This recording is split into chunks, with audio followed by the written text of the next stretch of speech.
Ukrainian forces have launched an operation in the Bakhmut area, which has forced the Russian army to retreat to a more beneficial defensive position, according to the Russian Ministry of Defense. Over the last 24 hours, we have had both Russian and Ukrainian sources confirm these events, so we will go ahead and dive right in.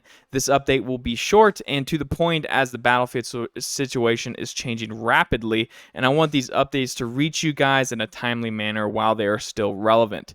So just a quick note before we start, please hit that like and subscribe button, actions that are totally free for you but are a big help for me to grow the channel. A quick shout out to GGS Galvez for the $10 super chat donation. It really is appreciated.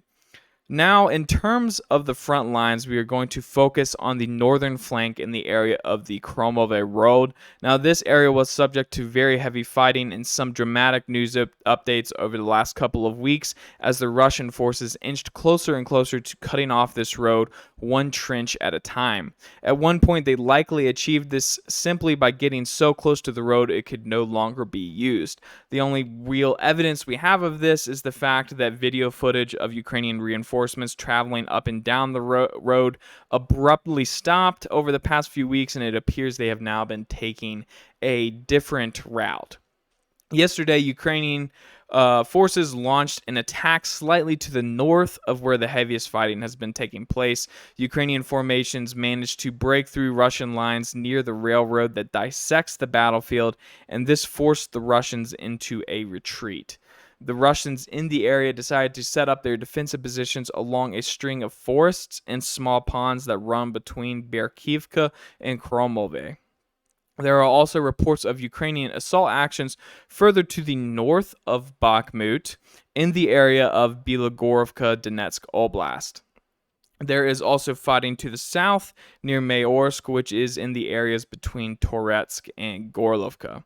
The Mayorsk assault is particularly interesting. We are getting a huge mix of reports with Ukrainian sources hinting that there have been some big gains in the area, and Russian sources suggesting the Ukrainians have been stopped cold and destroyed.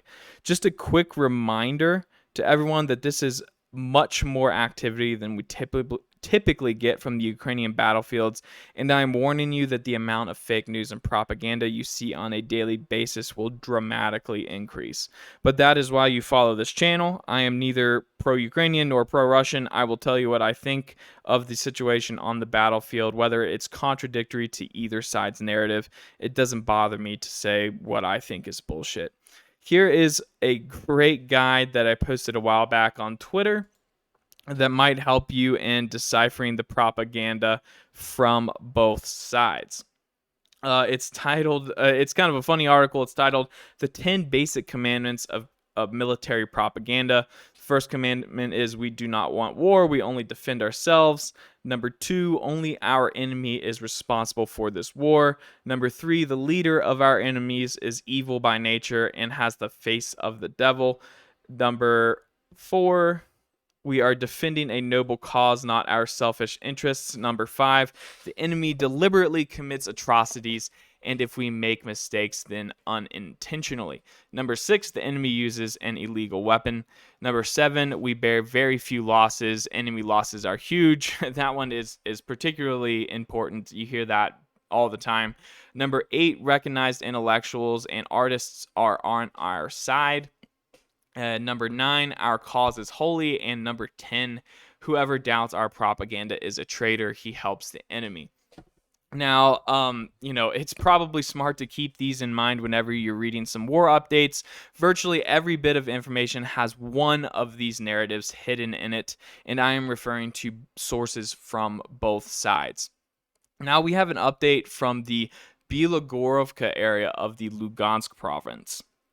I'm saying Donetsk and Lugansk because there are two Bilogorovkas very close to each other, and this is the distinction. The report is that the Russians have seized the industrial zone to the south of town. A quick look at the Avdiivka area now.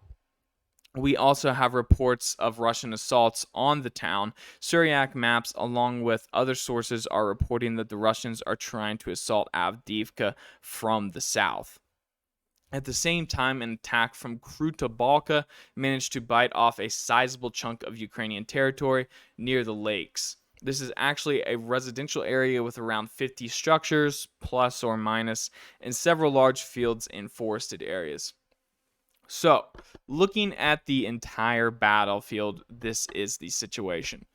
We have confirmed Ukrainian advances in the Bakhmut area, Russian retreats, and Russian advances in some areas to the far north, as well as Russian advances in some areas in Avdiivka further to the south.